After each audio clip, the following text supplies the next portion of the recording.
ತುಲಾ ರಾಶಿಯವರ ಮಾರ್ಚ್ ತಿಂಗಳ ಮಾಸ ಭವಿಷ್ಯದಲ್ಲಿ ಶುಭ ವಿಚಾರಗಳ ವಿಡಿಯೋಗೆ ನಿಮಗೆಲ್ಲರಿಗೂ ಸಹ ಆತ್ಮೀಯವಾದಂತಹ ಸ್ವಾಗತ ಹಾಗೂ ವಿಠಲ್ ಭಟ್ ಮಾಡುವಂತಹ ನಮಸ್ಕಾರ.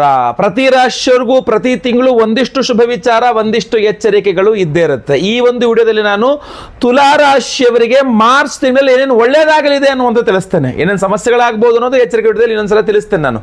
ಬಟ್ ಆದರೆ ಇದು ಶುಭ ವಿಚಾರ ವಿಡಿಯೋದಲ್ಲಿ ಒಳ್ಳೆಯದೇ ಮಾತ್ರ ಇರ್ತದೆ, ಪಾಸಿಟಿವ್ ವಿಚಾರಗಳು ಮಾತ್ರ ಇರ್ತದೆ. ಸೊ ಪ್ರತಿಯೊಬ್ಬ ತುಲಾ ರಾಶಿಯವರಿಗೆ ಈ ವಿಡಿಯೋ ತುಂಬಾ ಇಂಪಾರ್ಟೆಂಟ್ ವಿಡಿಯೋ. ಸೊ ದಯವಿಟ್ಟು WhatsApp, Facebook, messenger, Instagram, Telegram ಎಲ್ಲ ಕಡೆ ಸಾಮಾಜಿಕ ಜಾಲತಾಣಗಳಲ್ಲಿ ವಿಡಿಯೋನ ಶೇರ್ ಮಾಡಲಿಕ್ಕೆ ದಯವಿಟ್ಟು ಮರಿಬೇಡಿ. ಪ್ರತಿಯೊಬ್ಬ ತುಲಾ ರಾಶಿಯವರಿಗೆ ಗೊತ್ತಾಗಲಿ ಅವರಿಗೆ ಏನೇನು ಒಳ್ಳೆಯದಾಗಲಿದೆ ಅನ್ನುವಂಥದ್ದು ಈ ಒಂದು ಮಾರ್ಚ್ ತಿಂಗಳಲ್ಲಿ. ಯಾಕೆಂದ್ರೆ ಈ ಮಾರ್ಚ್ ತಿಂಗಳಲ್ಲಿ ಒಂದು ಗ್ರಹಣ ಕೂಡ ಇದೆ, ಮಹಾಚಂದ್ರ ಗ್ರಹಣ ಇದೆ, ಆಚರಣೆ ಇದೆ. ಈಗೆಲ್ಲ ಫಲದ ಬಗ್ಗೆ ಜಿಜ್ಞಾಸನೆ ಇರಲ್ಲ, ಆಚರಣೆ ಇದೆ. ಈ ಒಂದು ಗೋಚಾರ ಇದೆ, ಆಚರಣೆ ಇದೆ, ಮಹಾಚಂದ್ರ ಗ್ರಹಣ, ನಿಮ್ಮ ರಾಶಿಯಿಂದ ಲಾಭದಲ್ಲಿ ಗ್ರಹಣ, ಆದರೂ ಕೂಡ ನೀವು ತುಂಬಾ ಪಾಸಿಟಿವ್ ವಿಚಾರಗಳಿದೆ. ಅದು ಇನ್ನೊಂದು ವಿಡಿಯೋದಲ್ಲಿ ಖಂಡಿತವಾಗಿ ನಾನು ತಿಳಿಸ್ತಾ ಇದ್ದೇನೆ. ಸೊ ಈಗ ಏನೇನು ಒಳ್ಳೇದಾಗಲಿದೆ ಅಂತ ನೋಡ್ಲಿಕ್ಕೆ ಹೋದ್ರೆ ಗ್ರಹ ಸ್ಥಿತಿಗಳ ಆಧಾರದ ಮೇಲೆ ನೋಡ್ಕೊಂಡ್ ಬರೋಣ. ಮೊಟ್ಟ ಮೊದಲನೇದಾಗಿ ನಿಮಗೆ ಈ ಒಂದು ಎಂತ ಹೇಳ್ತೀವಿ, ಮಾರ್ಚ್ ತಿಂಗಳಲ್ಲಿ ತುಲಾ ರಾಶಿಯವರಿಗೆ ರವಿ ಬಲ ತುಂಬಾ ಚೆನ್ನಾಗಿರಲಿದೆ. ಯಾಕೆಂದ್ರೆ ಮೊದಲನೇದಾಗಿ ರವಿ ಗ್ರಹ ನಿಮ್ಮ ರಾಶಿಗಿಂತ ಪಂಚಮದಲ್ಲಿರ್ತಾನೆ. ಲಾಭಾಧಿಪತಿ ಪಂಚಮದಲ್ಲಿದ್ದು ಲಾಭವನ್ನು ನೋಡ್ತಾನೆ ಮೊದಲ 15 ದಿನಗಳು. ನಂತರ ಷಷ್ಠಕ್ಕೆ ಹೋಗ್ತಾನೆ. ಷಷ್ಠದಲ್ಲಿ ಕೂಡ ಶುಭ ಫಲಗಳನ್ನೇ ಕೊಡಬೇಕಾಗ್ತದೆ. ಅಲ್ಲಿ ಶನಿ ಇದ್ದಾನೆ, ಅವನು ಶುಭ ಫಲಗಳನ್ನೇ ಕೊಡಬೇಕು, ರವಿನೂ ಶುಭ ಫಲಗಳನ್ನೇ ಕೊಡಬೇಕು. ಬಟ್ ರವಿ ಶನಿ ಇಬ್ರು ಪರಸ್ಪರ ಅಪ್ಪ ಮಕ್ಕಳಿಗೆ ಆಗ್ಬರೋದಿಲ್ಲ, ವೈರಿಗಳವರು. ಸೊ ಹೀಗಿರುವಾಗ ಈ ರವಿಯ ಬಲದಿಂದಾಗಿ ನಿಮಗೆ ಒಂದಿಷ್ಟು ವಿಚಾರಗಳ ಅನುಕೂಲವಾಗಬೇಕು. ಅದರಲ್ಲೂ ಸಹ ನೀವು ತುಲಾ ರಾಶಿಯವರಾಗಿದ್ದು ನೀವು ಸರ್ಕಾರಿ ಏನಾದ್ರು ಕೆಲಸ ಕಾರ್ಯಗಳಾಗಬೇಕು, ನಿಮಗೆ ಏನೋ ಒಂದು ಪರ್ಮಿಷನ್ ಲೆಟರ್ ಸಿಗಬೇಕು, ಗೌರ್ಮೆಂಟಿಂದ ಲೆಟರ್ ಸಿಗಬೇಕು, ಗೌರ್ಮೆಂಟಿಂದ ಏನೋ ದುಡ್ಡು ಬಿಡುಗಡೆ ಆಗಬೇಕು, ಗೌರ್ಮೆಂಟಿಂದ ಪರ್ಮಿಷನ್ ಸಿಗಬೇಕು, ಗೌರ್ಮೆಂಟಿಗೆ ಏನೋ ವಿಚಾರಗಳು, ಸರ್ಕಾರಕ್ಕೆ ಸಂಬಂಧಪಟ್ಟಂತಹ ಕೆಲಸ ಕಾರ್ಯಗಳು ಏನೇನು ಆಗಬೇಕು ನಿಮಗೆ, ಪಂಚಾಯತಿಲಿ ಇರ್ಬೋದು, ಗ್ರಾಮ ಪಂಚಾಯತ್ ಇರ್ಬೋದು, ಪಟ್ಟಣ ಪಂಚಾಯತಿ ಇರ್ಬೋದು, ಅಥವಾ ವಿಧಾನಸೌಧದಲ್ಲಿ ಇರ್ಬೋದು, ಮಿನಿ ವಿಧಾನಸೌಧ ಇರ್ಬೋದು, ಏನೇ ಗೌರ್ಮೆಂಟ್ ರಿಲೇಟೆಡ್ ಕೆಲಸಗಳಿದ್ರು ಸಹ ಏನು ತುಲಾ ರಾಶಿಯವರಿಗೆ ಮಾರ್ಚ್ ತಿಂಗಳ ಮೊದಲ 2 ವಾರಗಳು, ನಂತರವೂ ಸಹ 3ನೇ ವಾರವೂ ಸಹ ಸ್ವಲ್ಪ ಆ ಕೆಲಸ ಕಾರ್ಯಗಳು ತುಂಬಾ ಚೆನ್ನಾಗುವ ಸಾಧ್ಯತೆಗಳು ಚೆನ್ನಾಗಿದೆ. ಎರಡನೇದಾಗಿ ಬಿಸ್ನೆಸ್ ರಿಲೇಟೆಡ್ ಆಗಿರ್ತಕ್ಕಂಥ ವಿಚಾರಗಳಲ್ಲಿ ತುಂಬಾ ಅನುಕೂಲತೆಗಳು ಕಂಡು ಬರ್ತಾ ಇದೆ. ಅಫ್ಕೋರ್ಸ್ ಶುಕ್ರ ಚೆನ್ನಾಗಿಲ್ಲ, ಯಾಕೆಂದ್ರೆ ಷಷ್ಠದಲ್ಲಿ ಉಚ್ಚ ಸ್ಥಿತಿಗೆ ಹೋಗ್ಬಿಡ್ತಾನೆ ಶುಕ್ರ. ಸೊ ಅಷ್ಟು ಶುಭಕರನಲ್ಲ ಷಷ್ಠದಲ್ಲಿ, ಯಾಕೆಂದ್ರೆ ಶುಭ ಗ್ರಹ ಅವನು. ಶುಕ್ರನ ಹೊರತುಪಡಿಸಿದರೆ ಲಾಭಾಧಿಪತಿಯಾಗಿ ರವಿ ಗ್ರಹನ ನೋಡಿದಾಗ ಒಂದಿಷ್ಟು ಅನುಕೂಲತೆಗಳು ಜಾಸ್ತಿ ಇದೆ. ತುಲಾ ರಾಶಿಯವರಿಗೆ ಬಿಸ್ನೆಸ್ ಲಾಭ ತುಂಬಾ ಚೆನ್ನಾಗಿ ಲಾಭಗಳನ್ನು ನೋಡಬಹುದು ಅಂತ ಕಂಡು ಬರ್ತಾ ಇದೆ. ಇನ್ನು ಇಷ್ಟಲ್ದೇನೆ ಬಹುಮುಖ್ಯವಾಗಿ ನಿಮಗೆ ಸಪ್ತಮಾಧಿಪತಿ ಧನಾಧಿಪತಿ ಆಗಿರ್ತಕ್ಕಂಥ ಕುಜ ಗ್ರಹ ಇದಾನಲ್ಲ, ಕುಜನ ಇದಕ್ಕೆ ಭಾಗ್ಯಾಧಿಪತಿ ಬುಧ ಹಾಗೂ ಧನಾಧಿಪತಿ ಕುಜ ಮತ್ತೆ ಬುಧ ಎರಡು ಸಹ ಯುತಿ ಆಗಿರ್ತಾರೆ, ಎರಡು ಸೇರ್ತಾರೆ ನಿಮಗೆ ಪಂಚಮದಲ್ಲಿ. ಸೊ ಅದರಿಂದಾಗಿ ಅದೃಷ್ಟ ಅನ್ನುವಂಥದ್ದು ತುಂಬಾ ಚೆನ್ನಾಗಿ ಕೆಲಸ ಮಾಡಲಿದೆ.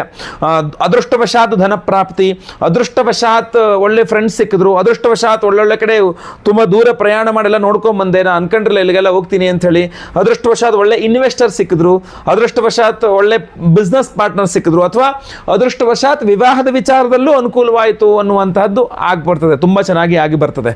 ಸೊ ಅದರಿಂದ ಈ ಎಲ್ಲ ವಿಚಾರಗಳಲ್ಲಿ ಕುಜ ಬುಧನ ಯುತಿ ನಿಮಗೆ ತುಂಬಾ ಅನುಕೂಲ ಮಾಡಿಕೊಡಲಿದೆ.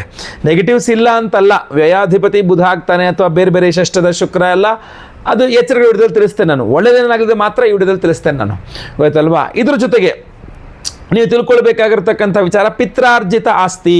ತುಲಾ ರಾಶಿಯವರ ಪಿತ್ರಾರ್ಜಿತ ಆಸ್ತಿ ಭೂಮಿ ಏನಾದ್ರು ಬರಬೇಕು ಅಂತಂದ್ರು ಕೂಡ ಮಾರ್ಚ್ ತಿಂಗಳ ಮೊದಲ 2 ವಾರ 3ನೇ ವಾರ ಪ್ರಯತ್ನ ಮಾಡಿದ್ರೆ ತುಂಬಾ ಸಾಧ್ಯತೆಗಳು ಜಾಸ್ತಿ ಇದೆ. ಪಿತ್ರಾರ್ಜಿತ ಆಸ್ತಿ ವಿಚಾರದಲ್ಲಿ ಅನುಕೂಲ ಆಗಲಿಕ್ಕೆ, ಭೂಮಿ ವಿಚಾರದಲ್ಲಿ ಅನುಕೂಲವಾಗಲಿಕ್ಕೆ ತುಂಬ ಜಾಸ್ತಿ ಇದೆ. ನನಗೆ ಭೂಮಿ ಬೇಡ, ನನಗೆ ದುಡ್ಡೇ ಬೇಕು ಅಂತ ಕೂತ್ಕೊಂಡ್ರೆ ಮಾತ್ರ ಸ್ವಲ್ಪ ಮೋಸ ಆಗುವ ಸಾಧ್ಯತೆಗಳಿರ್ತದೆ. ಅದು ಹೊರತು ಮಾಡಿ ನಂಗೆ ಭೂಮಿಯೇ ಬೇಕು ಅಂತ ಕೂತ್ಕೊಂಡ್ರೆ ತುಂಬ ಅನುಕೂಲವಾಗಲಿದೆ. ರೈತರಿಗೆ ತುಂಬ, ಬೇಳೆಕಾಳು ಸೊಪ್ಪು ತರಕಾರಿ ಬೆಳೆಯುವ ರೈತರಿಗೆ ತುಂಬ ಅನುಕೂಲ ಇದೆ. ದವಸ ಧಾನ್ಯ ಮಾರಾಟ ಮಾಡ್ತಕ್ಕಂಥ ಶಾಪ್ ಕೀಪರ್ಸ್ ಅವ್ರಿಗೂ ಸಹ ತುಂಬ ಅನುಕೂಲ ಇದೆ. ಎಲೆಕ್ಟ್ರಿಕ್ಸ್ ಅಂಡ್ ಎಲೆಕ್ಟ್ರಾನಿಕ್ಸ್ ಮಾಡ್ತಾ ಇರ್ತಕ್ಕಂಥವ್ರಿಗೆ, ಹೋಟೆಲ್ ಬಿಸ್ನೆಸ್ ಮಾಡ್ತಾ ಇರ್ತಕ್ಕಂಥವ್ರಿಗೆ ಮಾರ್ಚ್ ತಿಂಗಳು ತುಂಬ ಚೆನ್ನಾಗಿದೆ, ಆಯ್ತಲ್ವಾ. ಸೊ ಇದೆಲ್ಲ ಅದ್ಭುತಗಳು ಆಗಬೇಕು ಅಂದ್ರೆ ಸ್ವಲ್ಪ ಪರಿಹಾರಾದಿಗಳು ಕೂಡ ಸಹ ಮಾಡ್ಕೊಳ್ಬೇಕಾಗ್ತದೆ. ಅದರಲ್ಲೂ ವಿಶೇಷವಾಗಿ ಸುಬ್ರಹ್ಮಣ್ಯನ ಆರಾಧನೆ ಮಾಡ್ಕೊಳ್ಳಿ, ಅವನೇ ನಿಮ್ಮ ಕೈ ಹಿಡಿತಕ್ಕಂಥ. ಜೊತೆಗೆ ದುರ್ಗಾರಾಧನೆ ಯಾಕೆಂದರೆ ದುರ್ಗೆಯಿಂದ ಸ್ವಲ್ಪ ಸಮಸ್ಯೆಗಳಾಗಬಾರದು, ಅಂದರೆ ಶುಕ್ರನಿಂದ ಸಮಸ್ಯೆ ಆಗಬಾರದು ಅಂದರೆ ದುರ್ಗಾ ಆರಾಧನೆ ಮಾಡ್ಕೊಳ್ಬೇಕು. ಸೊ ಪ್ರತಿದಿನ ಸುಬ್ರಹ್ಮಣ್ಯ ಅಷ್ಟೋತ್ರ, ದುರ್ಗಾ ಅಷ್ಟೋತ್ರ ಕಡ್ಡಾಯವಾಗಿ ಪಠನೆ ಮಾಡ್ಕೊಳ್ಳಿ. ಇಲ್ಲ ಮಹಾಚಂದ್ರಗ್ರಹಣ ಇದೆ, ಅದ್ರ ಶುಭ ಫಲಗಳನ್ನು ನಾನು ತೆಗೆದುಕೊಳ್ಬೇಕು, ವಿಶೇಷವಾದ ಪರಿಹಾರಗಳೇ ನಮಗೆ ಬೇಕು ಅಂದರೆ ನಿಮಗೋಸ್ಕರ ವಿಶೇಷ ಪರಿಹಾರಗಳನ್ನು ನಾವು ಮಾಡ್ತಾ ಇದ್ದೇವೆ. 3ನೇ ತಾರೀಕು ಮಂಗಳವಾರ ಹುಣ್ಣಿಮೆಯ ದಿವಸ ಮಹಾಚಂದ್ರಗ್ರಹಣ ಸಂಭವಿಸ್ತಾ ಇದೆ. ಇದು ಭಾರತದಲ್ಲಿ ಕಾಣಿಸ್ತಾ ಇದೆ, ನಮಗೆಲ್ಲರಿಗೂ ಸಹ ಆಚರಣೆಯೂ ಸಹ ಇದೆ. ಸೊ ಅದಕ್ಕೋಸ್ಕರವಾಗಿ ಗ್ರಹಣದ ಸಮಯದಲ್ಲಿ ಮಾಡಿದಂತಹ ದಾನ ಇರಬಹುದು, ಸ್ನಾನ ಇರಬಹುದು, ಹೋಮ ಹವನ ಯಜ್ಞ ಯಾಗಾದಿಗಳಿರಬಹುದು, ಎಲ್ಲ 100 ಪಟ್ಟಷ್ಟು ಫಲ ಕೊಡುತ್ತೆ ಅಂತ ಹೇಳ್ತಾರೆ. ಸೊ ಆದ್ದರಿಂದಾಗಿ ನಾನು ಅವತ್ತಿನ ದಿವಸ ಅಂದರೆ ಮಹಾಚಂದ್ರಗ್ರಹಣದ ದಿವಸವೇ ಚಂದ್ರಗ್ರಹಣದ ಸಮಯದಲ್ಲಿಯೇ ವಿಶೇಷವಾಗಿ ನಾವು ಮಹಾಚಂದ್ರಗ್ರಹಣ ಶಾಂತಿ ಹೋಮವನ್ನು ಮಾಡ್ತಾ ಇದ್ದೇವೆ. ಆ ಚಂದ್ರಗ್ರಹಣ ಶಾಂತಿ ಹೋಮವನ್ನು ಅಷ್ಟೇ ಅಲ್ಲದೆ ಅದೊಂದು ಪರ್ವಕಾಲ. ಆ ಗ್ರಹಣದ ಸಮಯದಲ್ಲಿ ಮಾಡುವಂತಹ ಹವನ ಪೂಜೆಗಳು ತುಂಬ ಪವರ್ಫುಲ್ ಆಗಿರುತ್ತೆ. ಆದ್ದರಿಂದ ನಾವು ಲಕ್ಷ್ಮೀ ಕುಬೇರ ಹೋಮವನ್ನು ಮಾಡ್ತಾ ಇದ್ದೇವೆ. ಲಕ್ಷ್ಮೀ ಕುಬೇರ ಹೋಮವನ್ನು ಮಾಡಿ ಅದ್ರ ಜೊತೆಗೆ ರಣಮೋಚಕ ಮಹಾಗಣಪತಿ ಮಂತ್ರ ಹವನವನ್ನು ಮಾಡ್ತಾ ಇದ್ದೇವೆ. ಅಂದರೆ ಸಾಲಬಾಧೆಗಳ ಪರಿಹಾರಕ್ಕೋಸ್ಕರ ವಿಶೇಷವಾಗಿರತಕ್ಕಂಥ ರಣಮೋಚಕ ಗಣಪತಿ ಸ್ವರೂಪ ಇದೆ. ಆ ಸ್ವರೂಪ ಚಿಂತನೆ, ಆ ಸ್ವರೂಪದ ಆರಾಧನೆ ಹೋಮಗಳನ್ನು ಮಾಡ್ತಾ ಇದ್ದೇವೆ. ಸಂತಾನ ಗೋಪಾಲಕೃಷ್ಣ ಹೋಮ, ಆಶ್ಲೇಷ ಬಲಿ ಪೂಜೆ, ಸರ್ಪಶಾಂತಿ ಹೋಮ. ಈ ಬಾರಿಯ ವಿಶೇಷವಾಗಿರತಕ್ಕಂಥ ಪ್ರಸಾದವನ್ನು ನೀವು ಗಮನಿಸಬೇಕು. ಧನಾಕರ್ಷಕ ಮಣಿ, ನಿಮಗೆ ಸ್ಕ್ರೀನ್ ಮೇಲೆ ಕೂಡ ಭಾಳ ಸ್ಪಷ್ಟವಾಗಿ ಕಾಣ್ತಿರ್ಬೋದು. ರಾ ಪೈರೈಟ್ ಇದು ಇದು ಫುಲ್ ಇದರಲ್ಲಿ ಯಾವುದೇ ರೀತಿ ಪ್ರೊಸೆಸ್ ಇಲ್ಲದಂತಹ ಒರಿಜಿನಲ್ ರಾ ಧನಾಕರ್ಷಕ ಮಣಿ ಇದು. ಸೊ ಈ ಒಂದು ಮಣಿಯನ್ನು, ಈ ಒಂದು ಧನಾಕರ್ಷಕ ಮಣಿಯನ್ನು ಮಾರ್ಚ್ 3ನೇ ತಾರೀಕು ಮಹಾಚಂದ್ರಗ್ರಹಣದ ದಿವಸ ಚಂದ್ರಗ್ರಹಣದ ಸಮಯದಲ್ಲಿಯೇ ನಾವು ಲಕ್ಷ್ಮೀ ಕುಬೇರ ಹೋಮ, ರಣಬಾಧಾ ನಿವಾರಕ ಮಹಾಗಣಪತಿ ಹವನ, ಚಂದ್ರಗ್ರಹಣ ಶಾಂತಿ, ಆಶ್ಲೇಷ ಬಲಿ ಪೂಜೆ, ಸಂತಾನ ಗೋಪಾಲಕೃಷ್ಣ ಹೋಮ, ಗುರುಶಾಂತಿ ಶನಿಶಾಂತಿ ಸಹಿತ ಮಹಾನವಗ್ರಹ ಶಾಂತಿ ಹೋಮಗಳು, ಸರ್ಪಶಾಂತಿ ಹೋಮ ಆಗಿ ವಿಶೇಷವಾದಂಥ ಹೋಮಗಳು ಇದನ್ನು ಎನರ್ಜೈಸ್ ಮಾಡಿ ನಿಮಗೆ ಕಳಿಸ್ಕೊಡ್ತಾ ಇದ್ದೇವೆ. ಸೊ ಪ್ರತಿಯೊಬ್ಬರೂ ಸಹ ನೀವು ಇದನ್ನು ಇಟ್ಕೊಳ್ಬಹುದು. ನಿಮ್ಮ ದೇವರ ಮನೇಲಿ ಇಟ್ಕೊಳ್ಬಹುದು, ನಿಮ್ಮ ಪರ್ಸ್ನಲ್ ಕ್ಯಾರಿ ಮಾಡಬಹುದು, ನಿಮ್ಮ ಲಾಕರ್ ಇರ್ತಾ ಲಾಕರಲ್ಲಿ ಇಟ್ಕೊಳ್ಬಹುದು. ಅದ್ಭುತವಾಗಿರ್ತಕ್ಕಂಥ ಒಂದು ವಿಚಾರ. ನಿಮ್ಮ ಸಾಲಬಾಧೆಗಳು ಪರಿಹಾರ ಆಗಬೇಕು, ವ್ಯವಹಾರಕ್ಕೆ ಏನು ದುಡ್ಡು ಬೇಕು ದುಡ್ಡು ಸಿಗುವಂಗಾಗಬೇಕು, ಅಥವಾ ನಿಮಗೆ ನೀವು ಮಾಡಿದಂಥ ಕಷ್ಟಾರ್ಜಿತ ದುಡ್ಡು ನಿಮಗೆ ಸಿಗುವಂಗಾಗಬೇಕು, ಹಣಕಾಸಿನ ವಿಚಾರದಲ್ಲಿ ನಿಮಗೆಲ್ಲೂ ಮೋಸ ಆಗಬಾರದು, ಮನೆಯಲ್ಲೂ ಬಡತನ ಅನ್ನುವಂಥದ್ದು ಇರಬಾರದು, ನೀವು ಅಂದ್ಕೊಂಡಿದ್ದೆಲ್ಲ ಸಾಧಿಸಬೇಕು ಅನ್ನುವ ಕಾರಣಕ್ಕೆ ಮಹಾಚಂದ್ರಗ್ರಹಣದ ದಿವಸ ಮಹಾಚಂದ್ರಗ್ರಹಣದ ಸಮಯದಲ್ಲಿಯೇ ನಾವು ಇದೊಂದು ವಿಶೇಷವಾದ ಆರಾಧನೆಯನ್ನು ಮಾಡ್ತಾ ಇದ್ದೇವೆ. ಸಂಕಲ್ಪ ಸೇವೆ ಕೊಟ್ಟಂತಹ ಪ್ರತಿಯೊಬ್ಬರದ್ದು ಸಹ ಗ್ರಹಣದ ದಿನವೇ ಲೈವಲ್ಲಿ ನಿಮ್ಮ ಹೆಸರು ಸಂಕಲ್ಪ ಆಗುತ್ತೆ. ನಿಮ್ಮ ಹೆಸರು ಸಂಕಲ್ಪ ಆಗೋದು ನೀವು ನೋಡ್ಕೊಳ್ಬಹುದಾಗಿರ್ತದೆ. ನನಗೇನು ಲಿಸ್ಟ್ ಓದಿದ್ದೀನಿ: ಚಂದ್ರಗ್ರಹಣ ಶಾಂತಿ ಹೋಮ, ಮಹಾಕುಬೇರ ಲಕ್ಷ್ಮಿ ಹೋಮ, ರಣಮೋಚಕ ಗಣಪತಿ ಹೋಮ, ಸಂತಾನ ಗೋಪಾಲಕೃಷ್ಣ ಹೋಮ, ಆಶ್ಲೇಷ ಬಲಿ ಪೂಜೆ, ಸರ್ಪಶಾಂತಿ ಹೋಮ, ಗುರುಶಾಂತಿ ಶನಿಶಾಂತಿ ಸಹಿತ ಮಹಾನವಗ್ರಹ ಶಾಂತಿ ಹೋಮಗಳನ್ನೆಲ್ಲ ಸಹ ನೀವು ಲೈವಲ್ಲಿ ನೋಡ್ತಾ ಇರಾ. ಎಲ್ಲ ಹೋಮಗಳನ್ನು ಲೈವಲ್ಲಿ ನೋಡ್ತೀರಾ. ಎಲ್ಲ ಹೋಮಗಳ ಭಸ್ಮ, ನಾಗಾರಾಧನೆ, ಅರಿಶಿನ ಪ್ರಸಾದ ಸಹಿತ ಈ ವಿಶೇಷ ಮಹಾಚಂದ್ರಗ್ರಹಣದಲ್ಲಿ ಶಾಂತಿಯಲ್ಲಿ ಅಭಿಮಂತ್ರಿತ ಧನಾಕರ್ಷಕ ಮಣಿಯನ್ನು ನಿಮಗೆಲ್ಲರಿಗೂ ಸಹ ನಾವು ಸ್ಪೀಡ್ ಪೋಸ್ಟ್ ಮೂಲಕ ನಾವು ಕಳಿಸಿಕೊಡೋ ವ್ಯವಸ್ಥೆಯನ್ನು ಮಾಡ್ತೇವೆ. ಸೊ ಸ್ಕ್ರೀನ್ ಮೇಲೆ ಕಾಣುವಂಥ ನಂಬರ್ಗೆ ಬೇಗ ಬೇಗ ನಿಮ್ಮ ಹೆಸರು, ಗೋತ್ರ ಗೊತ್ತಿದ್ರೆ, ನಕ್ಷತ್ರ ಗೊತ್ತಿದ್ರೆ, ರಾಶಿ ಗೊತ್ತಿದ್ರೆ ನೀವು ಖಂಡಿತವಾಗಿ ವಾಟ್ಸಪ್ ಮಾಡ್ಕೊಳ್ಬಹುದು, ರಿಜಿಸ್ಟರ್ ಆಗಬಹುದಾಗಿರ್ತದೆ.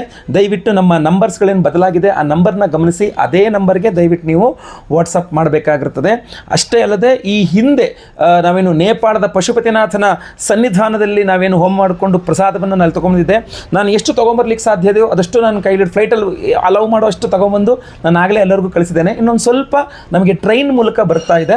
ಆ ಒಂದು ಪ್ರಸಾದ ಬಂದ ತಕ್ಷಣ ನಾವಿಲ್ಲಿಂದ ಸ್ಪೀಡ್ ಪೋಸ್ಟಲ್ಲಿ ನಾವು ಅದನ್ನು ಕಳಿಸ್ಕೊಡೋ ವ್ಯವಸ್ಥೆಯನ್ನು ಖಂಡಿತವಾಗಿ ಮಾಡ್ತೇವೆ. ಆಲ್ರೆಡಿ ನಿಮಗೆ ಪ್ರಸಾದ ರೀಚ್ ಆಗಿದೆ ಅಂದರೆ ಬಹಳ ಸಂತೋಷ, ಧಾರಣೆ ಮಾಡ್ಕೊಳ್ಳಿ. ಇನ್ನು ರೀಚ್ ಆಗದೆ ಇರತಕ್ಕಂಥವರಿಗೆ ಆದಷ್ಟು ಬೇಗ ಅದು ರೀಚ್ ಆಗಲಿದೆ. ಯಾಕಂದರೆ ನನ್ನ ಕೈಗೆ ಬಂದು ಸೇರಿದ ತಕ್ಷಣ ನಾನು ಅದನ್ನು ಕಳಿಸ್ಬೇಕಾಗ್ತದೆ.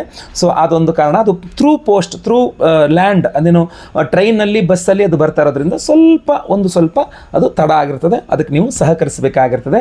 ಖಂಡಿತವಾಗಿ ಒಳ್ಳೆಯದಾಗಲಿ. ವಿಡಿಯೋ ಇಷ್ಟ ಆದರೆ ದಯವಿಟ್ಟು ಲೈಕ್ ಮಾಡಲಿಕ್ಕೆ ಮರಿಬೇಡಿ. ಪ್ರತಿಯೊಬ್ಬರಿಗೂ ವಿಡಿಯೋ ರೀಚ್ ಆಗಬೇಕು. ದಯವಿಟ್ಟು WhatsApp, Facebook, messenger, Telegram, Instagram ಎಲ್ಲ ಕಡೆ ಸಾಮಾಜಿಕ ಜಾಲತಾಣಗಳಲ್ಲಿ ಈ ವಿಡಿಯೋನ ಶೇರ್ ಮಾಡಲಿಕ್ಕೆ ಮರಿಬೇಡಿ. ಫೇಸ್ಬುಕ್ಕಲ್ಲಿ ನಮ್ಮ ಪೇಜನ್ನು ಫಾಲೋ ಮಾಡಲಿಕ್ಕೆ ಮರಿಬೇಡಿ. ವಿಶೇಷ ಪ್ರಶ್ನೆಗಳಿದ್ದರೆ ಕಮೆಂಟ್ ಮಾಡಿ. ಮುಂದಿನ ಮತ್ತೆ ಪುನಃ ಸಿಗ್ತಾನೆ. ಎಲ್ಲರಿಗೂ ಸಹ ಒಳ್ಳೆಯದಾಗಲಿ. ಲೋಕ ಸಮಸ್ತ ಸುಖಿನೋ ಭವಂತು. ನಾರಾಯಣ ನಾರಾಯಣ ನಾರಾಯಣ.